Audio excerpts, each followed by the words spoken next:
Ju ngjatjeta miq të dashur dhe shumë të respektuar prej kudo që po më përcjellni.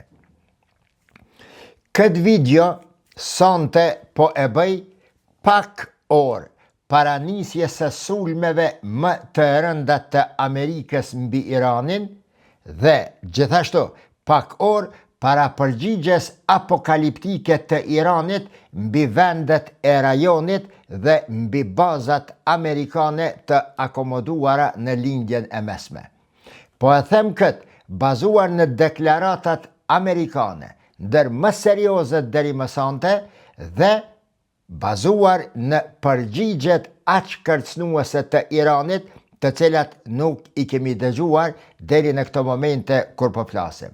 Për shkak se jemi para momenteve vërtet më të rrezikshme prej se ka filluar lufta në 100 ditët e fundit.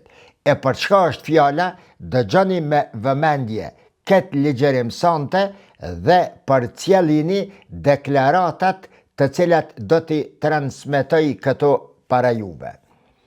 Pra miq, në këtë video do të flasim për një moment kur historia po përshpejtohet para syve tanë me dinamika të paparashikueshme, kur bombat po bien mbi Iranin, kur Hormuzi po dridhet dhe po digjet flak, kur tregjet botërore po presin me ankth çmimin e ri të naftës si pasojë e kësaj lufte që pritet të rinisë sonte. Dhe kjo nuk është më çështje vetëm e Teheranit, apo e Washingtonit, apo e Tel Avivit, apo e lindjes së mesme. Kjo është çështje e rendit të ri botëror. Dhe është pyetja e madhe. Kush do ta komandoj shekullin 21? Jo kush do ta komandoj lindjen e mesme, por kush do të jetë gazda i ri, apo gazdallarët e ri që do ta komandojnë dhe sundojnë shekullin e 21. A është fuqia ushtarake, a është fuqia energjetike, apo janë aleancat e reja që po lindin në zjarr, apo të gjitha së bashku, apo ndoshta asnjëra prej këtyre, por është diçka krejtësisht tjetër. Do ta them hapur, Izraeli nuk po kërkon më vetëm siguri. Ai po kërkon hegemoni shumë të gjerë mbi rajonet e lindjes së mesme. Po kërkon që nga Mesdheu e deri në Xhirin Persik të mos ketë asnjë fuqi që mund t'i thot ndal, apo të mos ketë asnjë guximtar që mund t'ia kthej fjalën apo ta kshyrë mralt. Luftrat e fundit kanë dëshmuar diçka të jashtëzakonshme. Edhe fuqia më brutale ka kufi si përgjigje ndaj pretendimeve të Izraelit. Dhe edhe nëse ka fuqi ku mund të shkatërroj qytete të tjera, mund të bombardoj natë e ditë, mund të bëj gjenocide dhe masakra dhe përpjekje për shfarosjen e një populli apo popujve të tjerë. Mund të mbështetet te superfuqia më e madhe e botës, por po shihet se nuk mund të detyrohet një rajon i tillë që ta pranoj Izraelin për zot të rajonit. Dhe drama më e madhe fillon pikërisht rreth kësaj që e thash në fjalinë e fundit. Për çka? Shtetet arabe të Xhirit, Turqia, Pakistani, Egjipti, Katari, Arabia Saudite, të gjithë po e kuptojnë se siguria e tyre nuk mund të mbështetet më vetëm tek Washingtoni. Aq më pak mund të ndrohet se një siguri e tyre mund të arrihet nëpërmes marrëveshjeve me Tel Avivin. Bile kanë qitë në pa edhe mashtrimet e mëdha, të cilat i janë bërë botës se ndër vendet ku e lindjes së mesme, ku frymon një demokraci, një liri, një fuqi e paprekshme, siç ishte Izraeli, pas këshin qenë mashtrime nëpërmes të cilave Izraeli dhe Shtetet e Bashkuara të Amerikës pas këshin mashtruar pjesë të tëra të botës. Që ta dini të nderuar, lindja e mesme po hyn në epokën e aleancave tani më fleksibile, kur miqt dhe kundërshtarët e djeshëm po detyrohen të ulen në tavolina të reja dhe kur Kina, si asnjëherë më parë, ndoshta shumë më fuqishëm se ish Bashkimi Sovjetik i dekërshëm, po luan rolin vendimtar në lindjen e mesme, që i bje kur Kina po bëhet një faktor determinant i marrëdhënieve të reja ndërkombëtare. Për shkak se deri më sot asnjëherë nuk i kam marrë serioze deklaratat amerikane, izraelite apo iraniane, për shkak se nuk kam pa në këto 20-30 ditët e fundit ndonjë ngjarje për shkak të cilës unë do të duhej të përgatitja ndonjë video enkas, unë deri më sonte kam qenë larg transmetimit, larg analizimit, larg komentimit të ngjarjeve në lidhje me luftën iraniane. Bile, jam çudit kur her pas here dëgjoja debate në për televizionet shqiptare, se prej nga i nxjerrnin ato informacione, prej nga i nxjerrnin ato analiza dhe si arrinin të bënin analiza sikur për çdo ditë po ndodhin gjëra të reja me Iranin, me Izraelin, me lindjen e mesme. Nga perspektiva ime, para të sa unë i kam përcjell, asgjë nuk ka pas të re. Mund të ketë të re prej sante e tutje, andaj prej sante e tutje sërish do t'i kthehem analizimit, trajtimit, shqyrtimit dhe videove në lidhje me Iranin dhe lindjen e mesme. Duke mos pretenduar jo, si që keni bërë disa prej juve ndonjëherë, se me që merrem me Izraelin jam pro-Izraelit, me që merrem me Iranin jam pro-Iranian, me që merrem me lindjen e mesme jam pro-lindje mesme, me që merrem me këtë apo me atë. Analizat e mia, si që jeni mësuar ma të dëgjoni tani një tutje, janë mbi një rrafsh, të them me guxim të përmbajtur, më ndryshe nga që jo jeni mësuar të dëgjoni nga studiot e televizioneve shqiptare, në Shqipëri, në Kosovë dhe në atmosfera e hapësira të tjera. Prandaj miq, pyetja se a do ta godas Amerika Iranin nuk ka mbet më pyetje që vlen të trajtohet. Pyetja e vërtet është më e rëndësishme, më e thellë, më e rënd dhe më e madhe se kaq. A po lind para neve, para syve tanë, një rend i ri rajonal, ku Izraeli nuk është më boshti, ku Amerika nuk është më garancia absolute, dhe ku fuqit muslimane, si Turqia, Pakistani, Irani, Arabia Saudite, Katari dhe Egjipti po kërkojnë një formul të re sigurie. Dhe tragedia e rendit të kaluar botnor është në këtë përpjekje të këtyre vendeve dhe e panjohura më e madhe e rendit të ri botror fshihet pikërisht në këtë përpjekje të këtyre vendeve.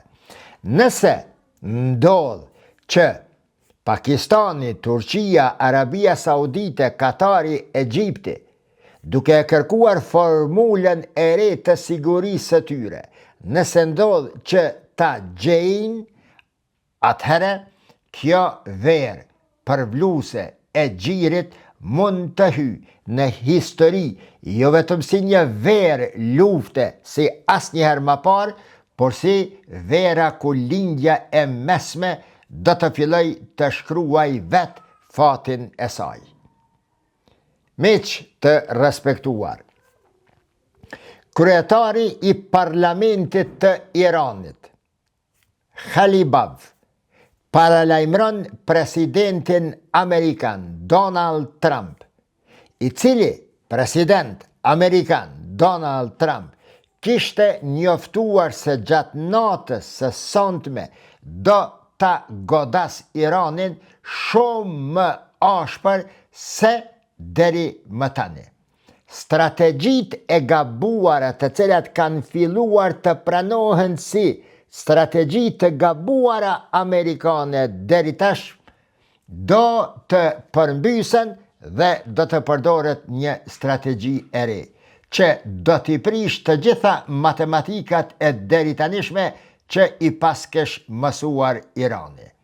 Megjithatë, bazuar në deklaratën e Khalibavit, edhe Irani nga ana e tij po paraqitet me një format tjetër, kur deklaron se nëse sulmohet Irani, do t'i rënojmë tregjet rajonale, do t'i rënojmë të gjitha shifrat e tregjeve globale dhe, fjalia më e frikshme dhe më kërcënuese, sonte e tutje, do ta shihni një Iran krejtësisht ndryshe. Një Iran i cili në mbrojtje të tij do ta tmerroj lindjen e mesme, shëban Izraelin, mbase edhe gjithë botën. Mbetet që të shohim se çfarë do të ndodh pas orës 12 të natës.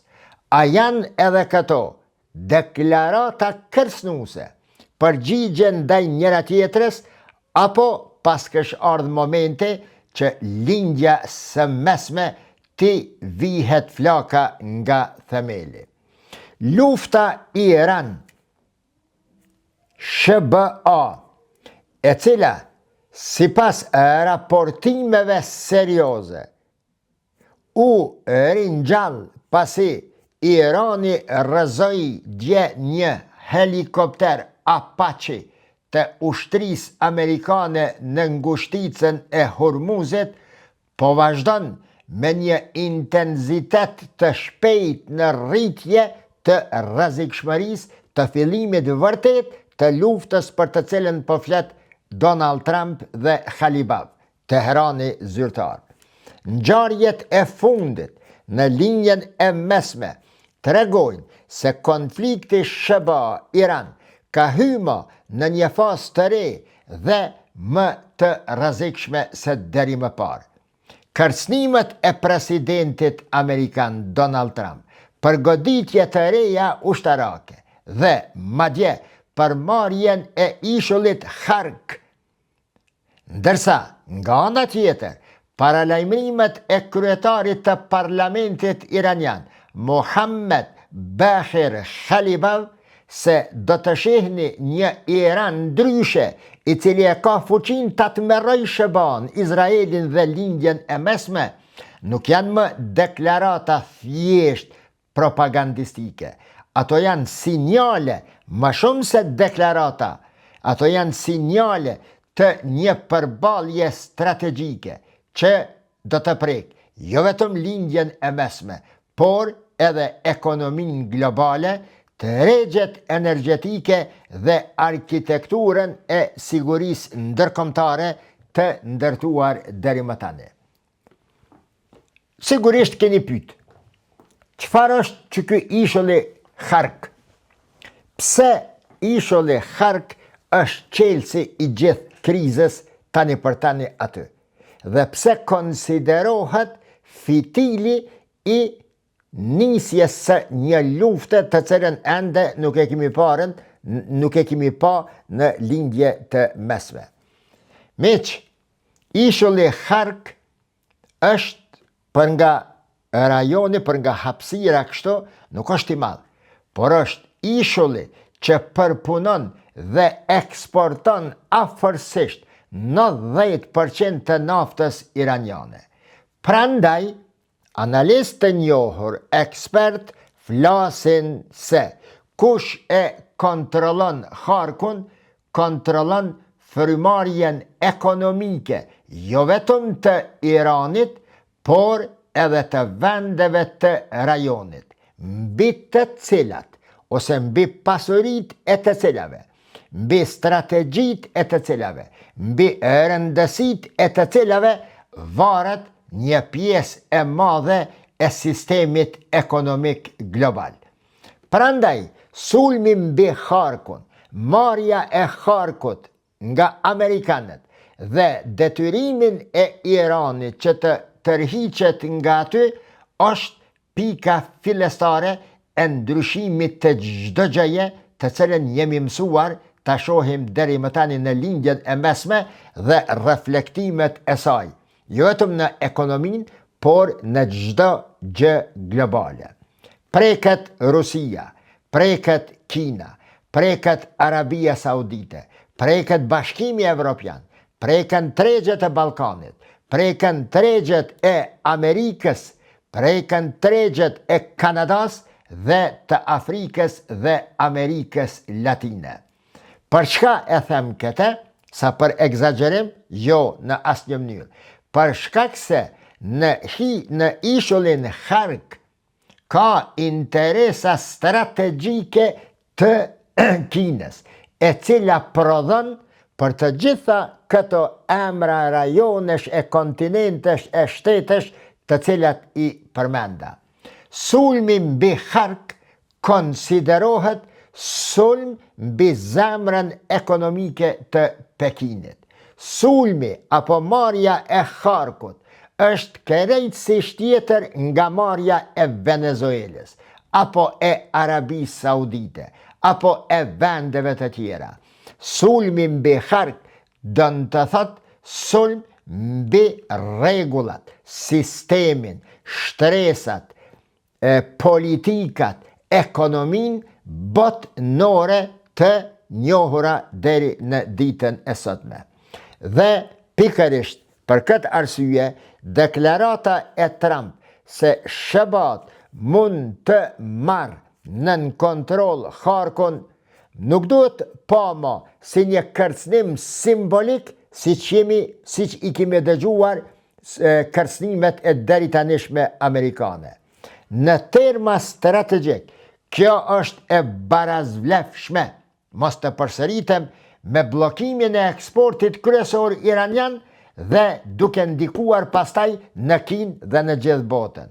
Ka të bëj me goditjen e burimit kryesor të valutës iraniane dhe të themeleve të ekonomisë kineze, indiane dhe të vendeve të Korea dhe arkipelagu Malaj.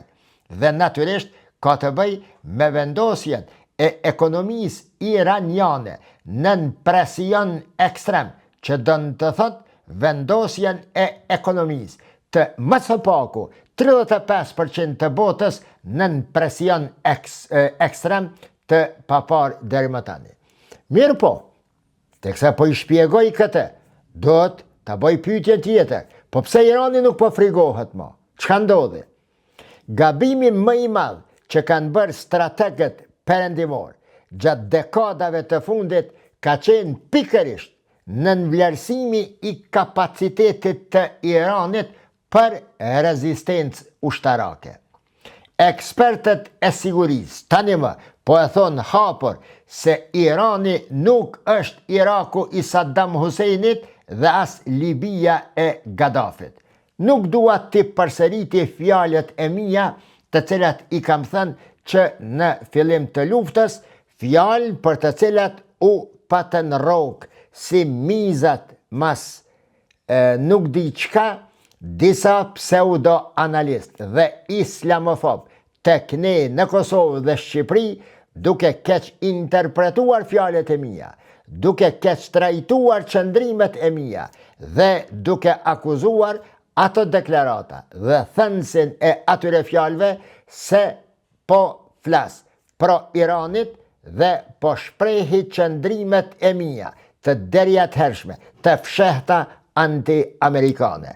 Dhe natyrisht ignorantët dhe shpirtligët nuk kanë punë tjetër, pos që të merren me ad hominem dhe të mundohen të diskreditojnë zërat shqiptar të cilët kanë arrit deri në një mas të caktuar të njohin problemet ndërkombëtare dhe ato t'ja shpjegojnë shqiptarëve këto. Miq, po shihet se Irani nuk qenka siç kanë bë llogari më parë. Irani ka mbi 90 milion banor. Është industri e ka industrin e vet vendore ushtarake. Si asnjë vend tjetër në lindjen e mesme mund t'i afrohet deri diku Turqia e tanishme.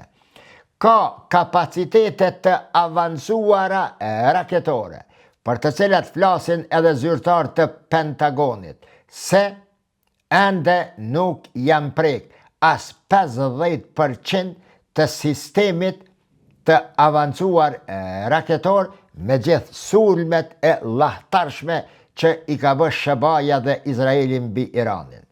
Në anën tjetër, Irani ka rrjete alatësh në rajon, me frymë shiite dhe pan-islame, të cilat kanë treguar her pas here gatishmërinë e tyre që të djegin çdo gjë përpara, edhe vetveten në mbrojtje të Iranit. Dhe mbi të gjitha, Irani shihet se ka një përvojë të gjatë në luftë rezistente e sidomos në luftë hibride. Këto që po i them tani janë fjalë të cilat i thon ekspertët kryesor ushtarak dhe të politikave ndërkombëtare amerikane. Shihet se pas më shumë se 100 ditë lufte, Irani i rezistoi. Çfarë do parashikimi fillestar Amerikan dhe Izraelit? E dini se çfarë është folë. Dhe kjo është arsyeja pse deklarata e Khalibabit se do ta shihni një Iran ndryshe do të kuptuar si paralajmërim për një strategji të zgjeruar të kundërpërgjigjes iraniane nëse eventualisht sulmohet sonte apo në netet në vazhdim. Hormuzi, miq, arteria kryesore e ekonomisë botërore. Nëse ekziston një pikë diku në botë që mund të shkaktoj vërtet si kur me dorë krizë ekonomike globale brenda pak ditesh, u pa se është ngushtica e Hormuzit, që është në pronësi të Iranit dhe të cilën tani më Irani është duke e kontrolluar nga A-ja deri te Z-ja. Përmes ngushticës së Hormuzit kalon një pjesë e konsiderueshme, afër 30% e tregtisë globale. E kemi shpjeguar këtë më shumë se çdo temë tjetër rreth lindjes së mesme. Prandaj çdo kufizim apo çdo bllokim i lëvizjeve detare nëse sulmohet Harki do të prodhon menjëherë një rritje të çmimeve të energjisë dhe të pasigurisë në tregjet botnore. Harrojeni ma shifrën $100 për barel. Ka ekspertë të cilët flasin se nëse sulmohet Hark dhe nëse mbyllet sipas kërcënimeve iraniane gjiri persik aty, atëherë Ensarullah në Iran do të mbyllin Babul Mandab dhe do të blokojnë ekonominë botnore së paku deri në 50%. Pikërisht që të e nënkupton Galibaf kur flet për rrazimin e tregjeve. Në aspektin ekonomik, miq, Irani nuk mund ta mbosh Shëban, por në aspektin e kostos ekonomike globale, Irani mund të shkaktoj dëme më të mëdha se që mund të shkaktoj ndërhyrja amerikane e deri tanishme në lindjen e mesme. Edhe kjo është logjika klasike e luftës asimetrike të cilën është duke e zhvilluar Irani. Trumpi sot është në para një zgjedhjeje luft ose paq e imponuar.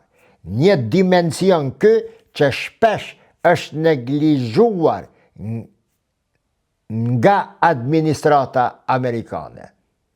Tani më, kur kanë filluar debatet të nxehta në SBA, jo vetëm për Iranin, administrata amerikane po eshe në bazë të shumë analistëve amerikan se Trump po përpiqet të balancoj tani 3 presionet më të mëdha prej ditës së parë të periudhës së parë kur është ullur në zyren ovale.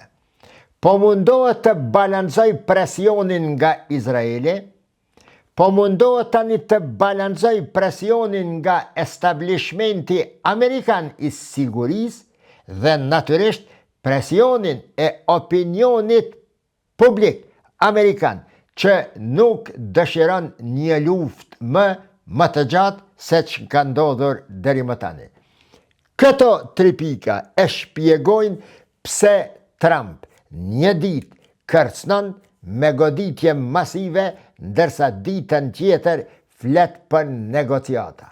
Por asnjëherë nuk ka fol sikur tani, se do ta marrë harkun dhe do ta bëj Iranin të pendohet për çdo veprim që e ka marrë në 40 vitet e fundit në lindjen e mesme.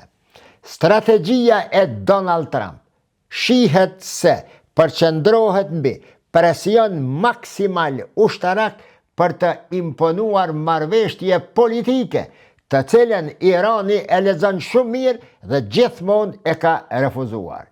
Historia e lindjes së mesme në fakt, më gjerë se Irani, tregon se kjo qasje jo gjithmonë ka funksionuar me kombet dhe shtetet e lindjes së mesme. Ekspert nga CSIS,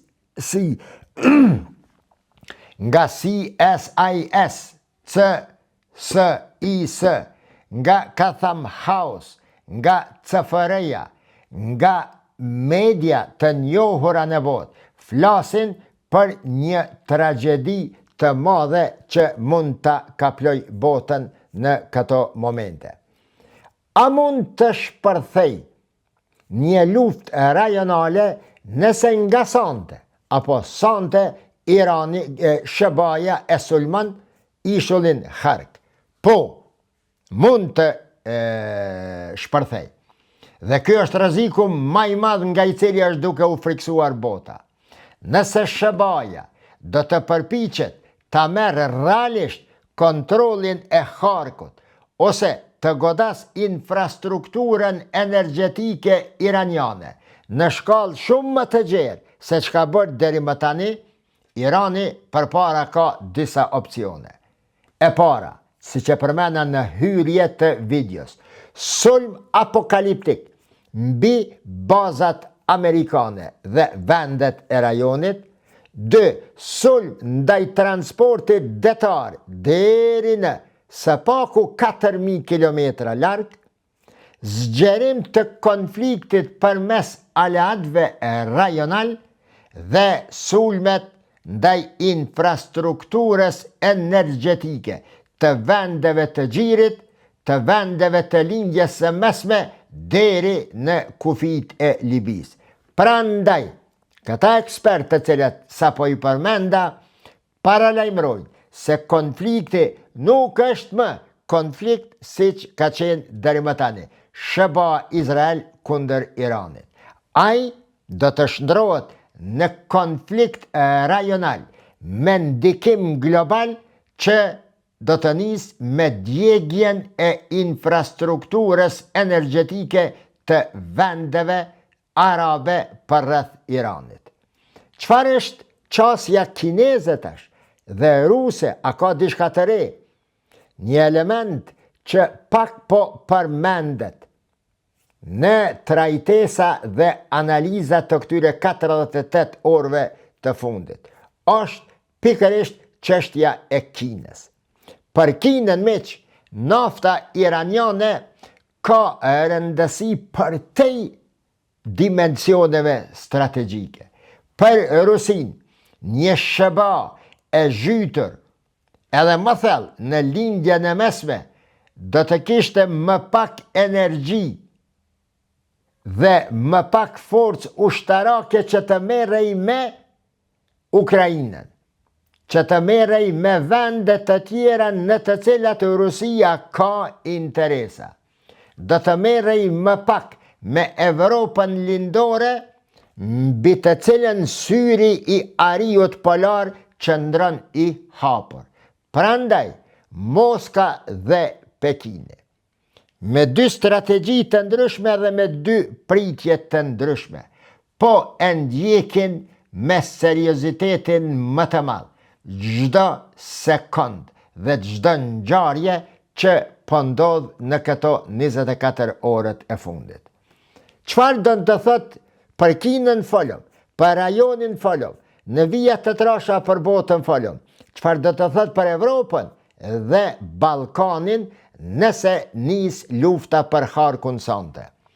Nëse nis dhe Hormuzi destabilizohet, edhe më rënd se ç'është bërë deri më tani, pritet natyrisht rritja e çmimeve të naftës, rriten çmimet e transportit, rritet inflacioni në vendet evropiane që ndikon menjëherë në vendet e tjera të botës, ngadalsohet zhvillimi ekonomik evropian dhe natyrisht me patjetër do të bëhen përpjekje për kyçjen e Evropës ose në luftë ose në ndaljen e saj, që i bie ose në krah të Amerikës ose mos të them në krah të Iranit, por kundër politikave dhe strategjive amerikane po se po. Vendi jon, Kosova, Shqipëria pastaj, Macedonia, pastaj Bosnia, të cilat varen shumë nga importi i energjisë dhe nga ekonomit e BE-s, do t'i ndjejnë pasojat siç nuk i kanë ndje asnjëherë në këto 2-3 dekadat e fundit. Shikuar nga një perspektiv, mos ta quaj akademike, me që unë jam duke folë, shikuar nga një perspektiv objektive, analitike, kriza e tanishme nuk ka të bëj më dhe nuk do të ketë të bëj më me Iranin.